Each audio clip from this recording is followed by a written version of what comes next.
Good morning, everyone. I think the last few people are starting to arrive. My name's Maria Keeney, and on behalf of UCD Smurfit Executive Development, I would like to warmly welcome you to this webinar this morning.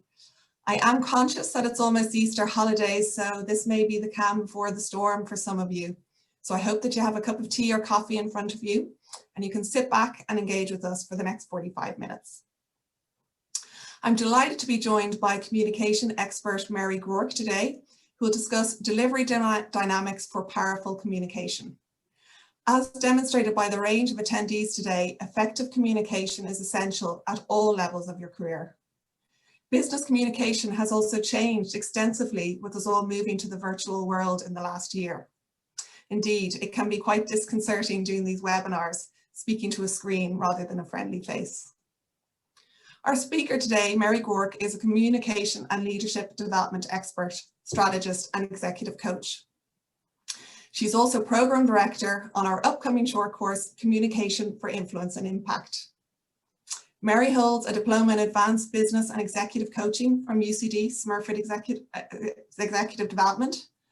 She uses her background in speech and drama to help draw out people's true potential and talent and guides them to become more effective communicators and leaders. Indeed, she's an examiner with the Royal Irish Academy of Music and Drama.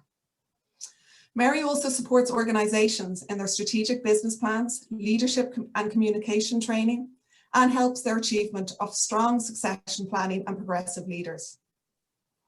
Like our upcoming course, Mary's approach is practical, results-driven, and unique to each individual. I'll be back at the end of the talk to discuss our course, Communication and Influence for Influence and Impact, which is starting on the 20th of April. And of course, to put your questions to Mary. So please do include them in the chat, and we'll get through as many as possible. So without further ado, Mary, I'll pass over to you. Thank you. Great, Maria. Thanks a million for that extensive introduction. Thank you. And welcome, everyone. Good morning, and delighted to be here to share some tips and techniques in relation to delivering for a powerful communication. As we are all living in a more virtual environment at the moment, powerful, effective communication has never been more important. Whether you're looking to bring people with you, whether it's a change or as change is happening daily now, whether it's checking in with your team or individuals, you want to ensure people understand that message that you're giving. So we're going to cover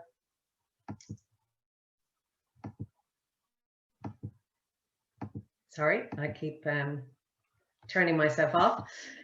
So today we're going to cover types and forms of communication. We're going to look at preparing your message, because in order to have an effective communication, you need to have structure around that message you're delivering. We'll be looking at preparing yourself and looking at elements of delivery dynamics. And that brings in verbal and non-verbal elements of communication. And we're going to look at dealing with apprehension and nerves. So to start us off, we all know that communication is the creation of understanding. It's not just talking. So in order to ensure that we create an understanding with somebody else, we need to have two-way communication, okay? Email is wonderful for clarifying, for giving a confirmation of a communication, and it's very effective in that way. However, when you're looking to create understanding, remember, email is only one-way communication. So therefore, there's going to be a lot of misunderstanding, misinterpretation, and you're going to lose the communication cues you could get with two-way communication. So I know that we're all working more in a virtual environment now. So you know, having a virtual communication or an old-fashioned phone call is important. And remembering that and taking some time to remember, you know, the type and the form of communication you want to use.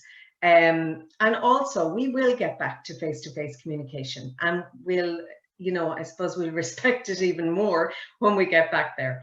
But again, the types of communication that you have daily, you know, would be whether it's an influencing situation of bringing people with you, whether it's an update, whether it's a check-in with your people, you know, whether it's a presentation pitch.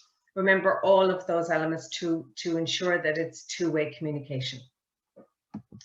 So communication is made up of 7% the words we say and 93% tone of voice and nonverbal signals. So how we say something, 93% is made up of how we say something, not just what we say. So again, ensuring that you are mindful of how you actually communicate that message, the form you use. And remember, these skills are not just for work life. These are life skills as well. As you know, so being mindful of not just what you're saying, but how you're saying. As I'm mindful at the moment with my own 15-year-old son. Because maybe last year I could say something a certain way. Now I have to take a step back and go, hang on, no, this is not the right approach in this particular situation. I need to be mindful of this. How am I going to approach this particular communication or this particular conversation? So again, always be mindful of the type of communication and also the form that you're going to use. So I want to just show you, you know, a quote that I use so many times in my presentation and my communication skills.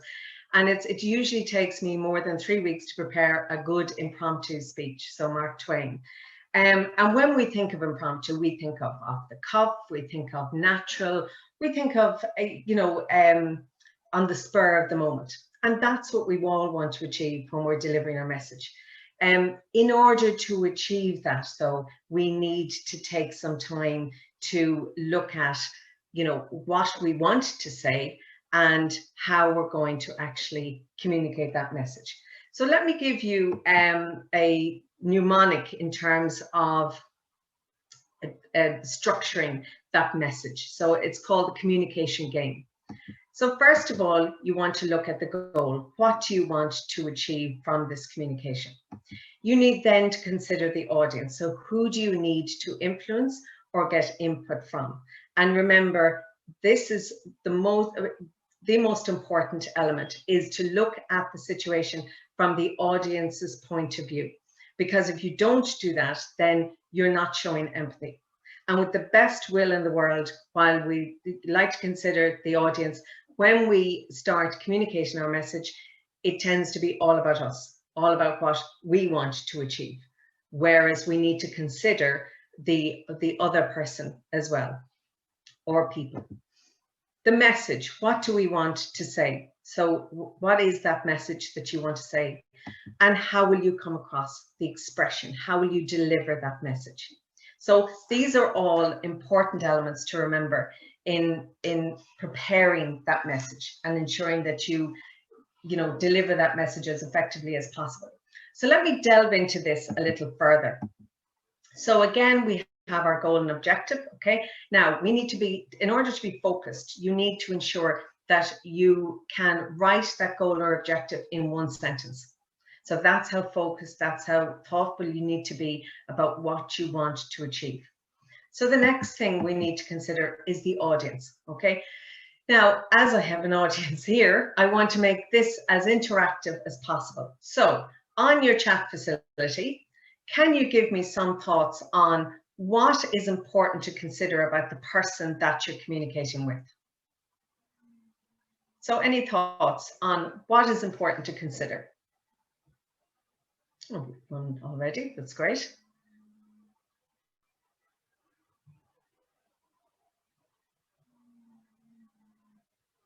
So Maria, any thoughts? So yeah, so we have a few coming in there. Levels of knowledge, a similar one, what do they understand about the issue? Is it relevant to them? What do they want to get out from the meeting? Absolutely, all of those. Communication. Sorry, Maria, what was that? Their style of communication. Their style of communication, yeah, absolutely. Consider their point of view or their perspective. Okay, absolutely, yeah. And all of that is relevant. Yeah, go ahead, Maria. Yeah. Yeah, their challenges, the background, what kind of audience you have. Okay. Their attitude to the topic. Okay, yeah, absolutely. And all of that, yeah, go ahead. I was going to say that this might be relevant to children and teenagers, their attention span, like you were talking about earlier, Mary. Yeah, absolutely. And it's very little, let me tell you. Absolutely. And all of that is completely relevant, guys. Some of that is nice to know. Some of it is, so the level of knowledge and experience is important, obviously. Thanks for that, Maria. I suppose where they're at, their motivations, for being there. A really important one is what's in it for me, especially if it's an influence. If you want to influence somebody, if you want to bring them around to your way of thinking, you've got to understand what's in it, because that's what they're thinking. So you've got to make sure that you match that and that you take that into consideration, because the more you do that, the more likely you will have the person working with you then, considering the situation from their point of view. Also anticipating any questions or objections that the other person may have. So if you can consider all of those elements and include that as much as possible in the communication, then the other person understands, oh, okay, so they understand where I'm coming from. All right, yeah, okay, I'm listening. I will. Now, remember that they won't necessarily agree with you straight away, but they are listening, and they're understanding that that you are taking their points and their point of view and their side of things into consideration. And that is empathy.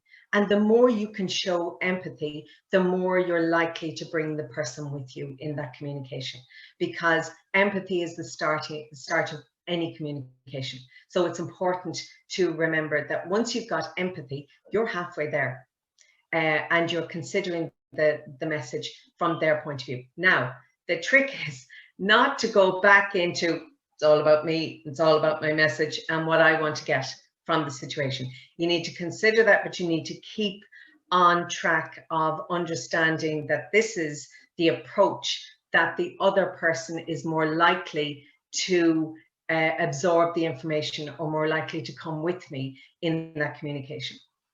So now you're ready to consider the message itself and the content of what you want to say. Okay, and I break that down into introduction, body, and summary. And I will be going into more detail on this on the 3-day Communication for Influence and Impact program. However, I'm going to give you a summary of this now. So the introduction.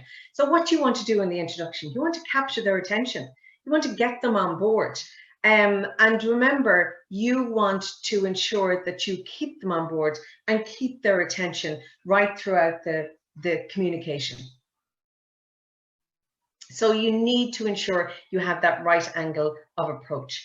And where do you get that angle? You get that from the audience, reflecting back on the audience and what you want to achieve. So the goal or objective, okay? And it needs to be strong, it needs to be impactful, so that you've got them on board. Because otherwise what you're doing is you're trying to play catch up right throughout the communication. So if you can get a strong, impactful introduction, the rest will flow more naturally. In the body of the communication, you consider the key points you want to make. So you've got to make sure that you strengthen those key points, and you can do that by using tangible points, so statistics, and painting pictures. And again, I'll go into that in more detail on the 3-day program. But again, whether it's visuals and through a PowerPoint presentation, or whether it's painting pictures, verbal pictures for the person, because remember, storytelling is so much part of our culture. We need to be using that. We need to be taking advantage and taking opportunities to storytell as much as possible.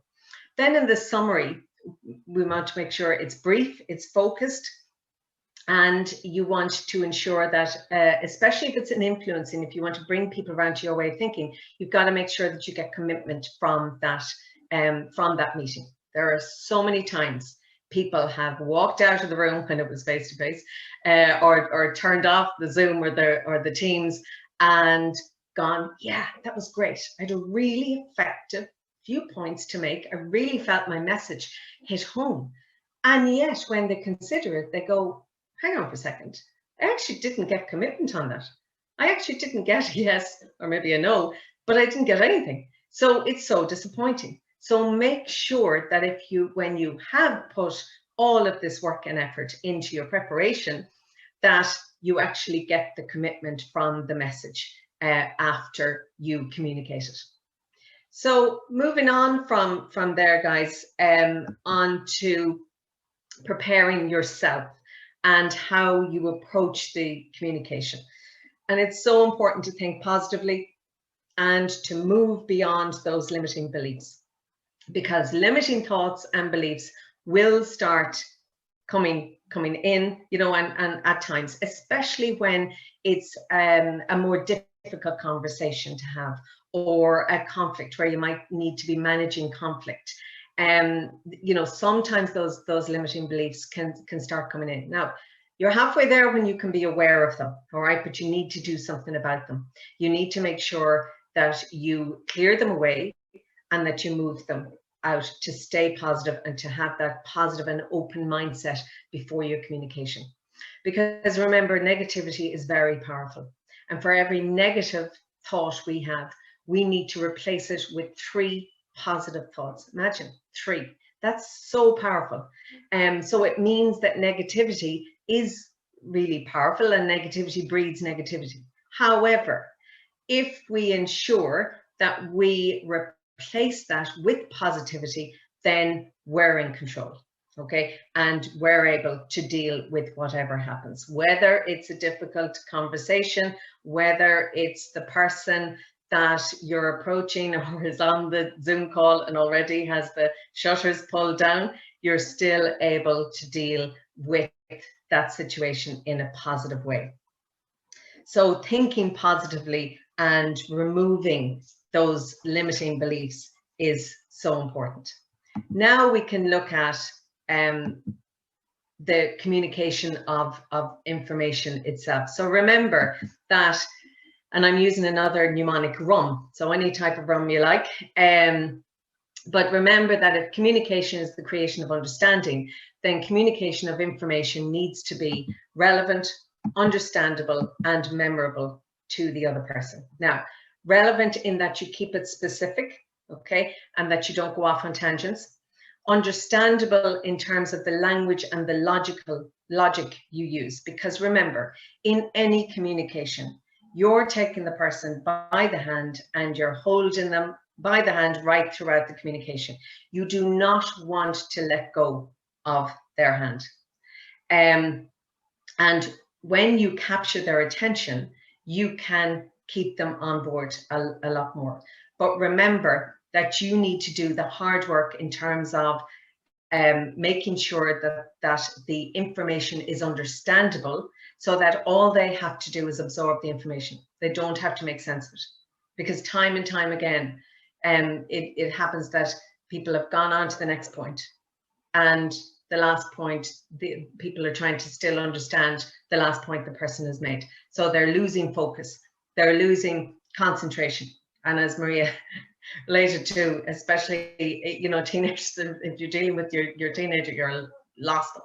So you need to make sure that they have absorbed that information, because you've made it relevant and understandable to them. Therefore, it will be more memorable for them. So you're doing the hard work, because what you want, or where you want them to be at the end of the communication, is thinking about what you just said, saying something about it, or doing something about it, or a combination of all 3. So if that's where you want your audience or the person to be at the end of that communication, it makes sense that you're going to ensure that the information is relevant, understandable, and memorable to them.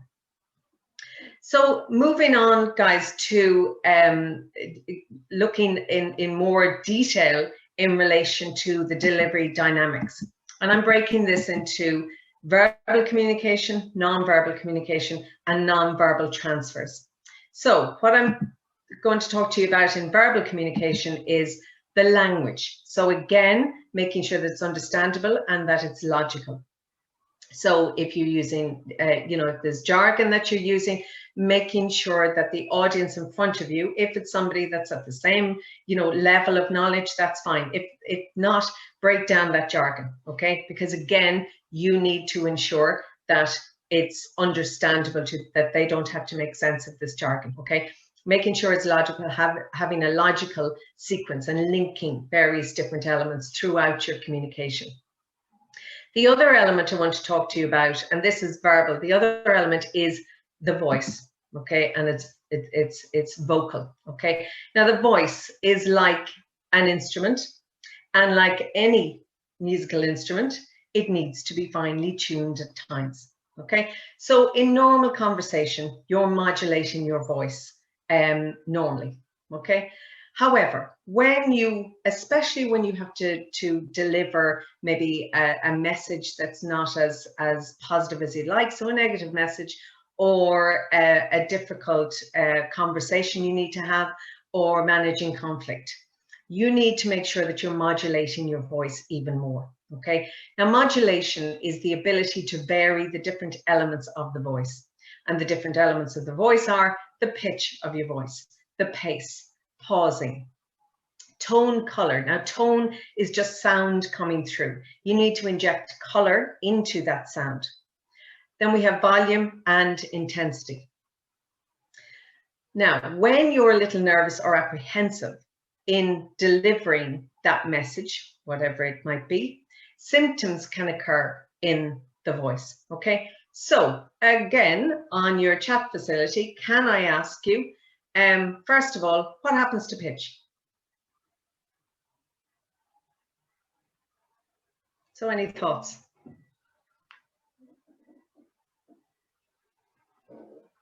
What can happen to the pitch of our voice when we're a little nervous and apprehensive?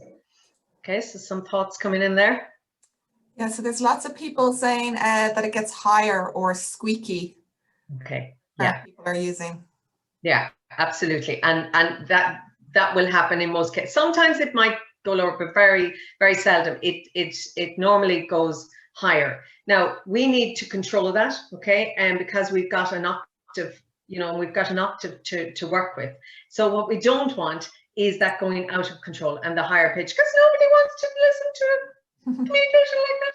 This is very difficult I'm even finding it difficult to listen to myself. So it's very difficult to listen to. And yet I've seen it happening, that the pitches go up and people don't necessarily know what to do or how to deal with it. Or sometimes people aren't even aware. So it's that awareness piece that's so important. What happens to pace, guys?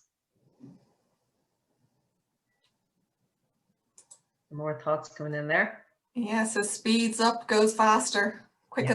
Yeah, absolutely, because you're galloping through that communication. Absolutely, because all you want to do is, and in this virtual world, you just want to press the leave button and finish the communication. In most cases, it's get out the door, but in this case, it's press the leave button. So yeah, again, when that pace quickens and when you're galloping through that communication, understanding gets lost. So it makes sense to control that pace. However, I know it's quite challenging to do that. So it's important that you maintain that pace and ensure that there's an even pace going through right throughout your communication. Because and something to consider as well, guys, is that when you're dealing with multicultural employees or you're working in a global environment and English is not the person's first language, remember to take that into consideration even more about evening that pace and slowing that pace, because Irish people in general speak very fast. Okay, so what happens is the other person wants to speak as fast and they try to keep up, and then there's a loss of understanding. So it's about slowing that pace so that you give thought to the other person and you allow them to slow and have an even pace throughout, so there's more understanding. So if pace quickens, then what happens to pausing? Yes, there is none, non-existent. And I also find as well, if your pace quickens, Mary, you can't breathe while you're speaking. So you get to a certain point and suddenly you're like, and you have to try and catch up, and that makes you more nervous. Yeah, and you run out of breath, absolutely. And we'll talk about that now in a few minutes, actually. And again, absolutely, pausing doesn't happen. And pausing is so powerful because it helps you to, it helps the other person to absorb the information. It gives you time to think, and it can also be used to emphasize the point you're making. So you say the point, you pause slightly, and then you move on. So in terms of tone color, what happens to the color in the tone?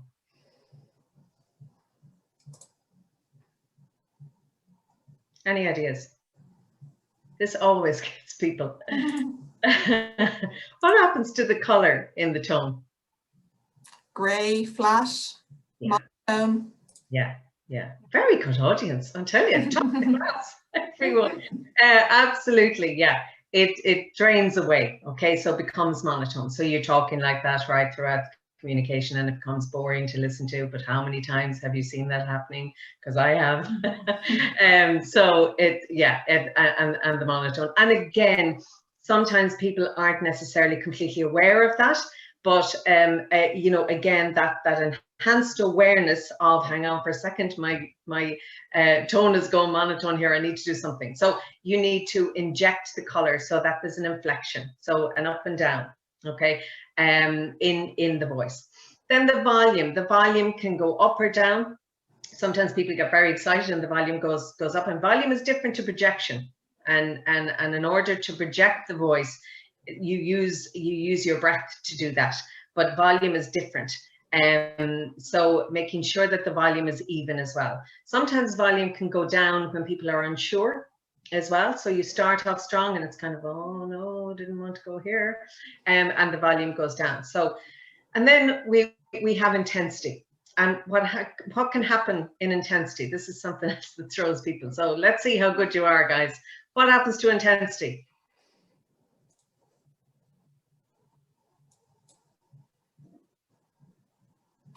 It disappears.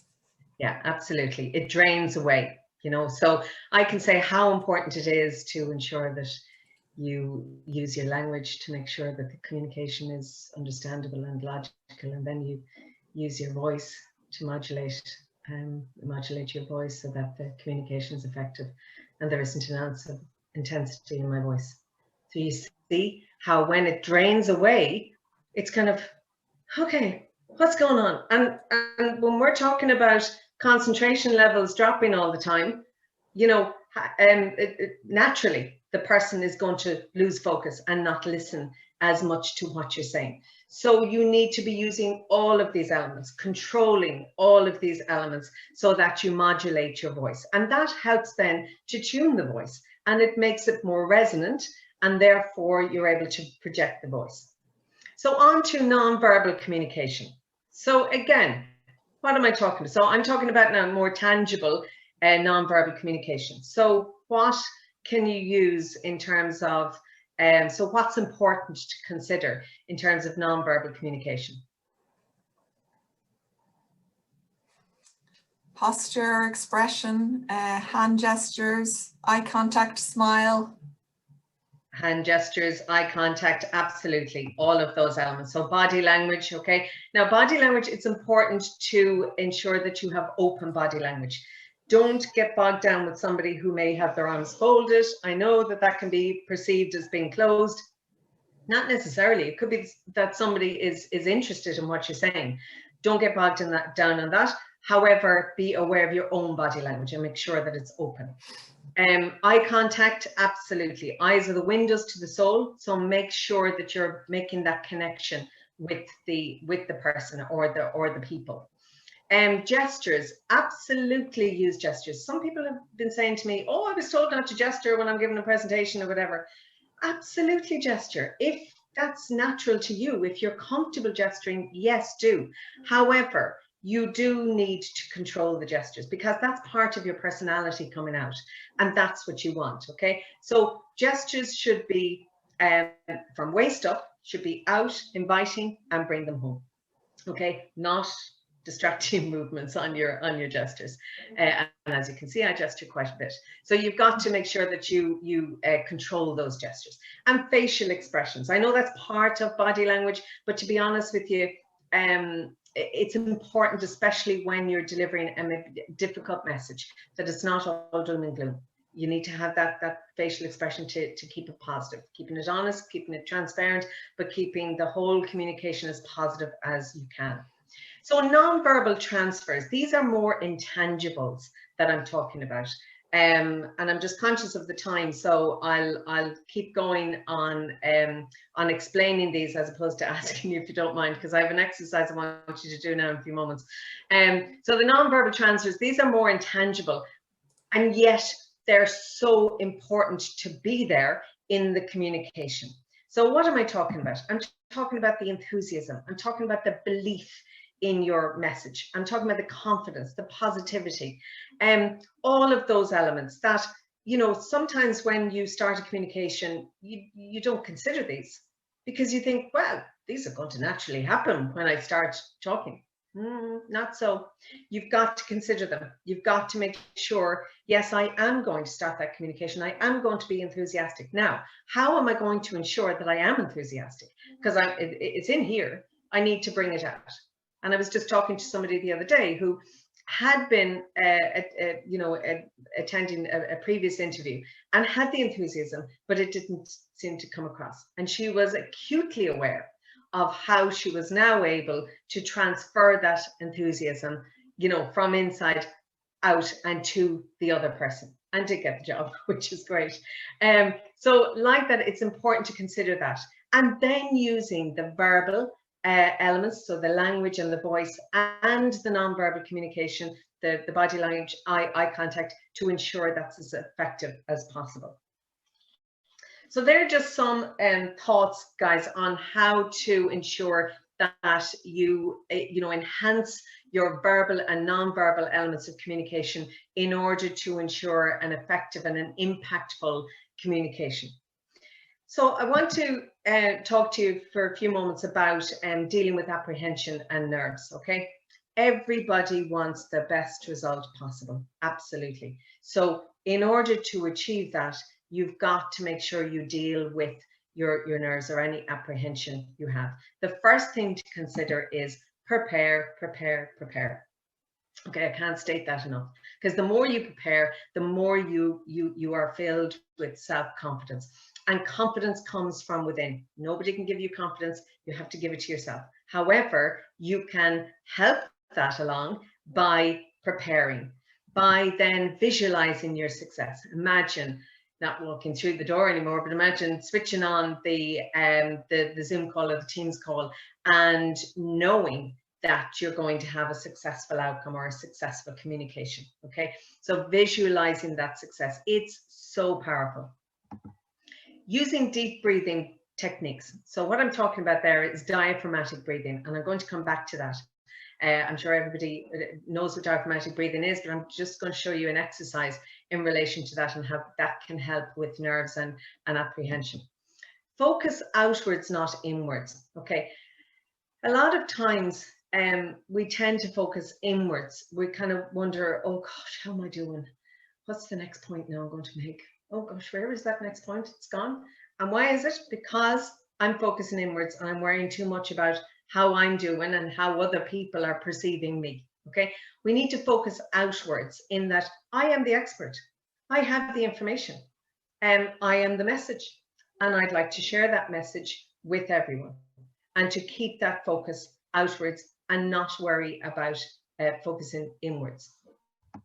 and then ensuring that positive mindset, okay, and ensuring that you're as positive as possible, even in more difficult conversations that you might have. Okay, so guys, I have a quick exercise to do with you, and it's in terms of diaphragmatic breathing. So again, everybody's heard about that, and we all could breathe diaphragmatically when we were babies, naturally. That naturally happened. However, through our adulthood, we lose, we've lost the ability to breathe diaphragmatically through inhibitions, through stress, through peer pressure, through all of those elements that are impacting us on our daily lives.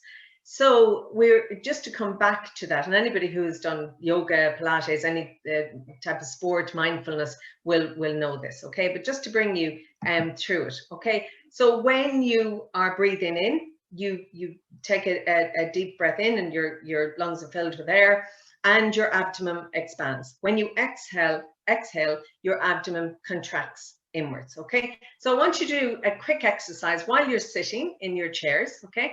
So I'd like you to put your left hand on your abdomen, okay, and your right hand on your side. So that's your intercostal muscles, all right? So when you breathe in, your diaphragm should move out, okay? It will actually move down, but you should feel it moving out, and your intercostal muscles will expand, okay? So breathing in, now making sure that your shoulders stay where they are, that they don't go up like that, because that means that you're stressed and you're tense. And what can happen with nerves is nervous tension gets locked in the limbs, and therefore the ability then for us to breathe correctly and to articulate what we want to say becomes inhibited. Okay, because we should be breathing from our diaphragm, not from here. And that's why a lot of teachers get sore throats and from speaking, because they're straining their vocal cords. If you speak from your diaphragm, you won't have that strain, and you'll have a more resonant voice, and you'll be able to project your voice more. Okay, so breathing in on a count of 3 and breathing out. So I want you to do that. So 3, 2, 1, breathing in. 1, 2, 3, and breathing out. Okay, so can everybody, I can't get the information back, but everybody should feel their diaphragm moving out and their intercostal muscles expanding. Okay, if you can't, keep trying. So I'll do it once more. Breathing in. 1, 2, 3, and breathing out. Okay, so when you practice that, okay, and get used to doing that, another really effective exercise to do before you switch on that button for your Zoom call, and before you walk in the door as we go back to face-to-face communication, is clenching all your muscles. All right, so every single muscle in your body, to clench it, okay, breathing diaphragmatically, breathing in, saying I am, and breathing out, letting go of everything, saying I'm relaxed. So on the count of 3, I'm going to breathe in, clenching all my muscles and saying I am, and then I'm going to say relaxed and letting go of everything. So 1, 2, 3. I am, and letting go, relaxed. So once more, clenching in, I am, and then letting go, relaxed. So everybody should feel much calmer, much more relaxed after that. And that's one way of releasing that tension, because nervousness is fine. It's how you manage it. It's turning that nervousness into adrenaline. That's what you want to do. So, but it's about being able to control that, being able to know what to do. So a quick exercise like that can help to ensure that you release that tension and that you feel a lot more comfortable, a lot more relaxed, and focused now outwards on the message that you want to communicate. So guys, to wrap up, because I'm conscious of the time, I want to just do a last point with you just to wrap up, and that is using magic when delivering your message. So motivating yourself in order to influence others. So being authentic and being congruent in the message. Considering the audience. So don't just consider it when preparing your message. Consider it when you're delivering your message as well, and keep that interest in the audience, and that'll help them to take ownership of the message for you. Then making sure that when you define that goal, you stay true to it. Okay, so stay focused to that goal. Being interactive, okay, being engaged with the other person. It needs to be dialogue, not monologue. You know, you don't want to just read from a slide. You want to make sure that you explain it through, that you give it the intention and the enthusiasm it needs. And also one point on that, guys, that if you're delivering a presentation that somebody else wrote or for somebody else, always make it your own. Don't just read somebody else, because that's somebody else's language. That's somebody else's way of communicating that message. Make sure to make it your own. And the content itself. So making your points memorable, relevant, and actionable. So guys, the last point I want to make, and I love this quote, is if you can't explain it simply, you don't understand it well enough. So a quote from Albert Einstein, the famous mathematician, but he was so creative in his thinking. So guys, thanks a million for your attention and your interactivity. Really enjoyed your company. So any questions? Great. Thanks so much, Mary. That was very engaging and practical. We've a few questions coming in already. First of all, there's one just asking about PowerPoint slides, and from Jen here is just wondering, what's your thoughts on PowerPoint slides? Because some people are saying that there's a move away from them. Yeah, death by PowerPoint and all of that, absolutely, and I couldn't agree more. You know, if you need to use PowerPoint slides, use visuals, you know, as much as possible, or what I did there was mnemonics, and but always talk through it. Don't just put up a slide and read it. That's boring, and you lose people's attention doing that. So make sure that when you use slides, I mean, slides are very effective, and they can be. I mean, graphs, you know, pictures, a picture paints 1,000 words, you know, it can be really effective and help you to get that point across.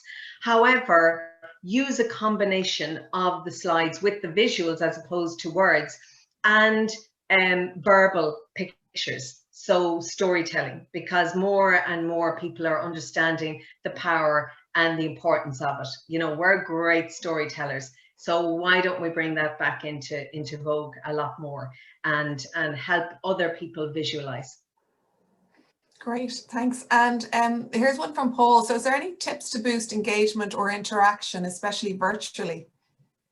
To boost engagement and interaction virtually. Right, interaction. Yeah, I mean, like that, getting people to give their points of view. You know, I'm not too sure about Paul's situation, but if it's in a meeting, let's say, to boost it, you know, interaction, getting people's thoughts on board. You know, even putting up their thoughts on a slide, you know, getting them to you know, go through their thought process.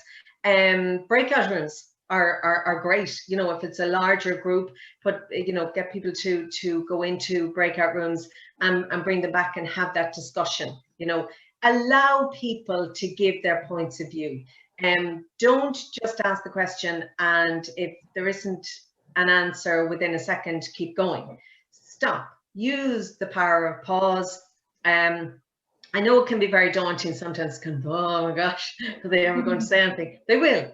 But pull them. You know, keep pulling. Work and absolutely. And I'm delighted that you say that engagement and interactivity, because a lot of times when it's a virtual communication, it tends to be still one way, because it tends to be the person that is chairing it that tends to be speaking all the time. If it's a team meeting, rotate the chair, you know, something like that. But getting people's thoughts and ideas on board is really important. Great. think this is something you cover on the communications course, Mary. Can you recommend any tips to enhance storytelling skills?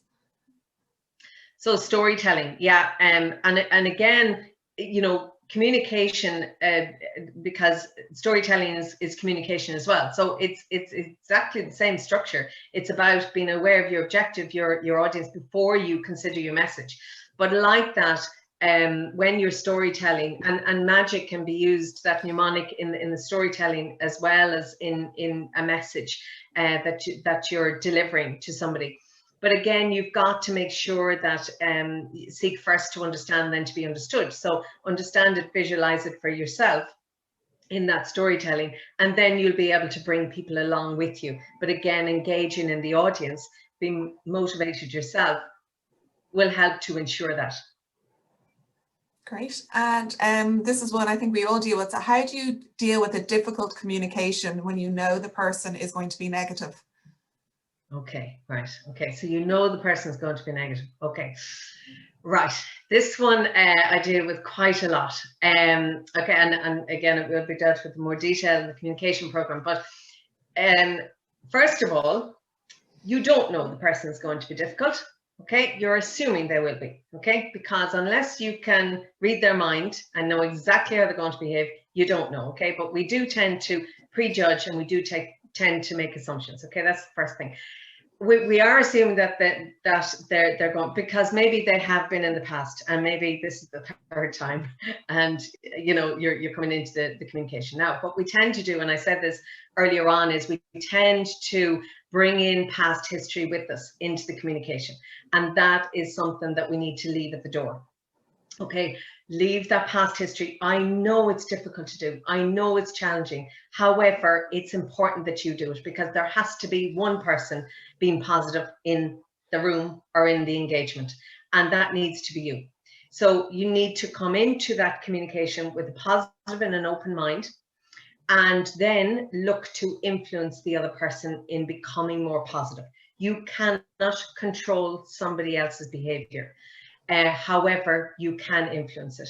The only way to influence it is by your own behavior and how you respond, not react, how you respond. Because when you're in a positive frame of mind, you're more likely to respond. When you're in a negative, you'll react off the cuff, and there's no control. So by being positive, you're actually more in control, and then you can influence the other person to bring them round to a positive. But again, you need to consider the situation from their point of view, because maybe if it's a performance issue, the one question there to ask is why? Why is that person being negative? Why is that person in that negative frame of mind? And delve into that, look at the situation from their point of view, and then consider the angle of approach in dealing with that situation and influencing and helping that person to become more positive.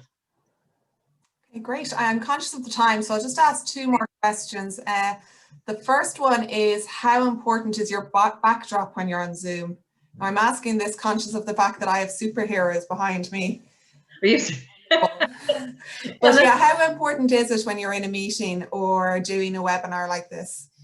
Yeah, and it's important not to have distracting elements. You know, I mean, that's absolutely fine, Maria. You know, and I love the superhumans there. But again, if you can ensure that it's as natural as possible. I'm not a huge fan. That's only a personal idea of the virtual background things, because sometimes, and I've seen this, I'm going, okay, where did that person's shoulder go? Yeah, where did that person's hand go? Now that they're missing, because a lot of times that can happen. So if you can make it as natural as possible, if you can ensure that there's a good a bit of light behind you, and not to have distracted, try not to have people walking up and down behind you. That is quite distracting. And remember that when you have the camera on, people can see you. I've seen people and they're standing up, they're talking to other people. You're going, hang on a second, I can see you, you know. So be mindful of that. You're on when you have your camera on. And I would say, please do put your camera on as much as possible when you're communicating with others. That's hugely, hugely important, because it's that engagement. We've never needed more engagement, more contact with other people than we do now. So make sure you can put on that camera as much as possible. But yeah, make sure it's professional, it's you know, as natural as possible, and not have distracting people or you know, different elements behind you. That's great. Thanks so much, Mary. Everyone, I hope that the webinar today has given you an insight on what to expect on our Communication for Influence and Impact course with Mary Groarke, which is starting on the 20th of April. It's taking place in a virtual environment. It will be real time and immersive. So as normal, we're going to be keeping the numbers small, because it's going to be a highly experiential. And what I'll do is I'm going to send out full details of the course, as well as today's recording, in an email. So please do feel free to share it with friends and colleagues. We also have another exciting event coming up in our In Conversation series. Smurfit Executive Development Director Helen Brophy will be discussing Irish-American relations with US-Irish Ambassador Daniel Mulhall on the 13th of April. So I'll also include that in the email. So I suppose just once again, look, thank you, Mary, for a really engaging and informative webinar, and thank you all of you for joining us today. I hope you have a lovely day. And I'll be. Thanks very much. Thank you, everyone. Really Thanks, enjoyed it. Mary. Thank you. Thanks a lot.